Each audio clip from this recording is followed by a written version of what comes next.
గతంలో కేంద్ర మంత్రిగా పనిచేసిన కాలంలో ఎన్నో అభివృద్ధి పనులు చేశారని నాగార్జున సాగర్ కాలువల ద్వారా కృష్ణా జలాలను మహబూబా డోర్నకల్ నియోజకవర్గాలకు తీసుకొచ్చి ఈ ప్రాంతాన్ని సస్యశ్యామలం చేస్తారని ఎంపీ పోరిక బలరాం నాయక్ అన్నారు. మహబూబా జిల్లా కేంద్రంలోని బాలాజీ గోడెన్స్ లో ఎంపీ బలరాం నాయక్, ఎమ్మెల్యేలు డాక్టర్ మురళీ నాయక్, రామచంద్ర నాయకులకు కాంగ్రెస్ పార్టీ శ్రేణులు గజమాలలు, శాల్వాలతో ఘనంగా సత్కరించారు.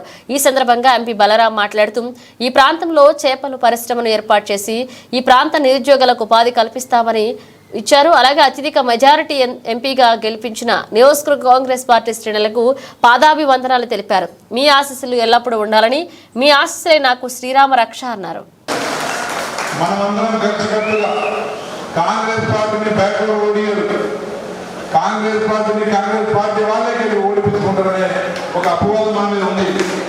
ఇది వాస్తవా కాదా? కాంగ్రెస్ పార్టీ నాయకుల్ని కాంగ్రెస్ అవతల వాళ్ళ మన శత్రువుల మైండ్లో ఉన్న దాన్ని మనం గత అసెంబ్లీ ఎన్నికల్లో మనం చెప్పేసాం. 50,000 పైపులు మెజారిటీ చరిత్రలో ఎప్పుడు లేని విధంగా కాంగ్రెస్ పార్టీని అందించింది. కాబట్టి నిజంగా గ్రామాల్లో అదేవిధంగా మనం గ్రామాలలో సారమైన అడవి అప్పుడే సాగు చేసిన భూమి నుంచి వారిద్దరూ బలరాముడు కృష్ణుడు అయితే నేను అర్జునుడిని. ఇప్పుడు మన మౌబాలో బలరామన మౌబా అనేది ఉండే, కానీ జిల్లా అధ్యక్షుడు భరత్చంద్రరెడ్డి గౌడ్ గారిని మన మౌబా శాసనసభ్యులు ఎమ్మెల్యే గారు కానీ పార్లమెంట్ నియోజకవర్గంలో 3 లక్షల పైసలు మెజార్టీతో మనం ఎదురు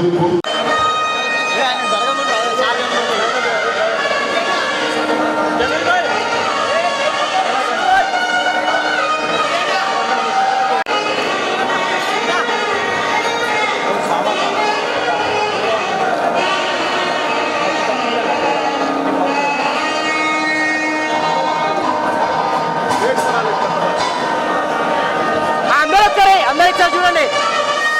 1 2 3 సార్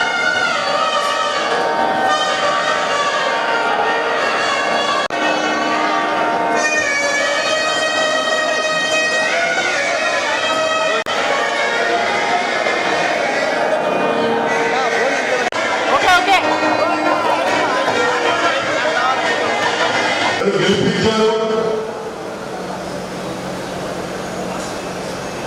గెలిపించిన తర్వాత నేను మొట్టమొదటి ప్రమాణ స్వీకారం మీ ఆశీర్వాదంతోనే చేయగలిగిన.